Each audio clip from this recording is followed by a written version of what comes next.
আপনারা একদম একটা কনক্লুশন টেনে ফেলেছেন। আপনি যে কথাটা বললেন, আপনার কথা দিয়ে মনে হচ্ছে যে বিএনপি একেবারে সংস্কার চায় না, কিন্তু বিএনপির স্ট্যান্ডিং কমিটির মেম্বার্সদের বক্তব্য যদি আপনি শুনেন, তাহলে তো আমরা শুনতে পাচ্ছি যে তারা আসলে যে বিলগুলো রোহিত করা হয়েছে সেই বিলগুলো তারা উত্থাপন করবে, নতুন বিল হিসেবে নিয়ে আসবে। যে বিষয়গুলো আলোচনা হচ্ছে সেটা মানবাধিকার কমিশন থেকে শুরু করে অন্যান্য বিষয় নিয়েও।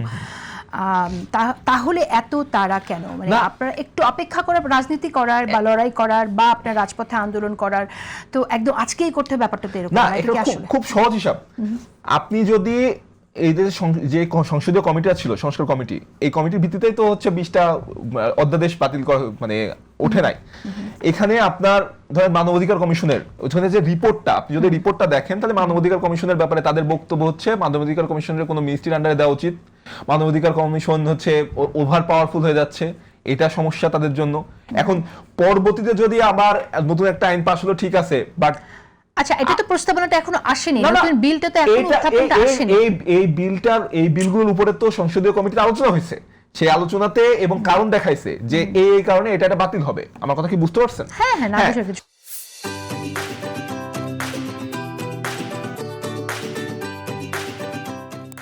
তো এইখানে যখন আপনি বলতেছেন যে মানবাধিকার কমিশনের স্বাধীন করে দেওয়াটা হবে হচ্ছে, মানে দেওয়া যাবে না, কোন একটা মিনিস্ট্রির আন্ডারে রাখতে হবে, আপনি যখন বলতেছেন যে হচ্ছে পুলিশ কমিশনের এটা করা যাবে না, এই কারণে করা যাবে না, আপনি দুদকের জন্য দুদককে ওভার এম্পাওয়ার করা যাবে না, এই কথা বলতে চান কিনা? এবারে আপনি যখন বলতেছেন যে বিচার বিভাগের অতিরিক্ত স্বাধীন হয়ে যাচ্ছে, তখন তো অবশ্যই মানে আমরা তো জানি যে আসলে কি হতে যাচ্ছে। আচ্ছা, আমি একটু অ্যাড করি।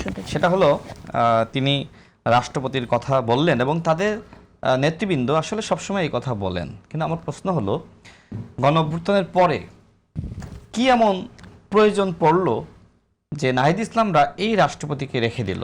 ভাই খুব সহজ হিসাব আসে, সেটা হচ্ছে নির্বাচনের সময়কালীন সময়ে কে রাষ্ট্রপতি থাকবেন, এটা হচ্ছে সবথেকে বড় কনসার্নের জায়গা। ঠিক আছে, আপনারা শুনেন, আপনারা জানেন যে আপনারা কেন করতেছেন, জনগণ জানে আসলে আপনারা কেন করতেছেন। এখানে বাকি যে কথাগুলো এগুলো হচ্ছে শুধু শুধু টাইম নষ্ট করা। আমি শুনেছি, থ্যাংক ইউ। এছাড়া সংবিধান 72 সংবিধান ছুঁড়ে ফেলতে হবে, সেটা সংসদে গিয়ে বলা হলো, কিন্তু শপথ নেওয়ার সময় কেন সেই সংবিধান ছুঁড়ে ফেলা হলো না? এখন পরবর্তীতে এই সংবিধান এবং রাষ্ট্রপতির ধারাবাহিকতা নিশ্চিত করলো অন্তর্বর্তীকালীন সরকার, যে সরকার বৈষম্যবিরোধী ছাত্র আন্দোলনের 6 সদস্য বিশিষ্ট একটি লিয়াজু কমিটি গঠিত হয়েছিল, সেই লিয়াজু কমিটি এই উপদেষ্টাদেরকে সেখানে নিয়োগ দিয়েছিল। এখন অন্তর্বর্তীকালীন সরকার যে সংবিধান বজায় রাখলো, রাষ্ট্রপতিকে ধরে রাখলো, পরবর্তীতে বিএনপি সরকার তারা ঠিক কি এমন প্রয়োজন পড়লো যে রাষ্ট্রে আসলে আনস্টেবল অবস্থা সৃষ্টি করার জন্য তারা আসলে এই রাষ্ট্রপতিকে হঠাৎ করে ক্ষমতায় বসার পরপরই সরিয়ে দিবে? মানে আপনি তো বুঝতে পারছেন যে শপথ নিয়েছে প্রধানমন্ত্রী এবং তার পরপরই যদি রাষ্ট্রপতিকে আপনার অধিবেশন বসার আগেই সরিয়ে দেওয়া হয় বা অল্প সময়ের মধ্যে সরিয়ে দেওয়া হয়, সেক্ষেত্রে রাষ্ট্রে নানান জায়গায় ভারসাম্যহীনতা সৃষ্টি হতে পারে, অনেক প্রবলেম সৃষ্টি হতে পারে। এছাড়া সংবিধান দেখেন, বিএনপি কিন্তু কখনোই বলে নাই যে আমরা নতুন সংবিধান তৈরি করব। তারা বলেছে যে সংবিধানের সংস্কার প্রয়োজন, সংশোধন প্রয়োজন, এই কথাগুলো বলেছে এবং সেই কথার মধ্যে কিন্তু এখনই রয়েছে। এখন আপনি ক্ষমতায় থাকাকালীন আপনারা যে কাজগুলো করেননি, আপনারা সেই দায়গুলো কি নিচ্ছেন? আগে আপনি বলেন যে আমি ক্ষমতায় ছিলাম, আমি উপদেষ্টা হয়েছিলাম, কিন্তু আমি ভুল করেছি, আমি রাষ্ট্রপতির হাতে শপথ নিয়েছি, আমি এই সংবিধান মেনে শপথ নিয়েছি। আপনার ভুলটা যে সময় আপনি স্বীকার করবেন, প্রয়োজনে আপনার ভুল স্বীকারের পরে আপনার সাথে আমি আবারও নেমে আন্দোলন করব।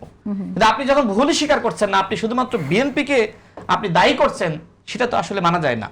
এছাড়া আরো যে কথা বলা হলো যে হাসিনাকে পরিবর্তন করে আমরা তো তারেক রহমানকে চাইনি। দেখেন, ইনিয়ে বিনিয়ে কিন্তু সরকারের বয়স 2 মাসও হয়নি, কিন্তু যেভাবে আন্দোলনটা শুরু হয়েছে মনে হচ্ছে যে সরকার 4 বছর ক্ষমতায় ছিল, এই 4 বছর খুব খারাপ করেছে, দুর্নীতি করেছে, গুম করেছে, খুন করেছে, ক্রসফায়ার দিয়েছে, মানবাধিকার লঙ্ঘন করেছে, সুতরাং সরকার হটানোর আন্দোলন শুরু করো।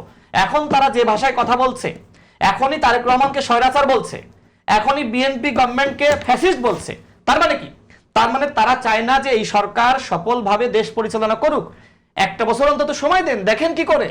তাদের সংশোধনী, বিএনপি বলছে যে আমরা সংশোধনী দিব, আমাদের সংযোজন আছে, দেখেন না কি করে, তারপরে কথাগুলো বলতেন।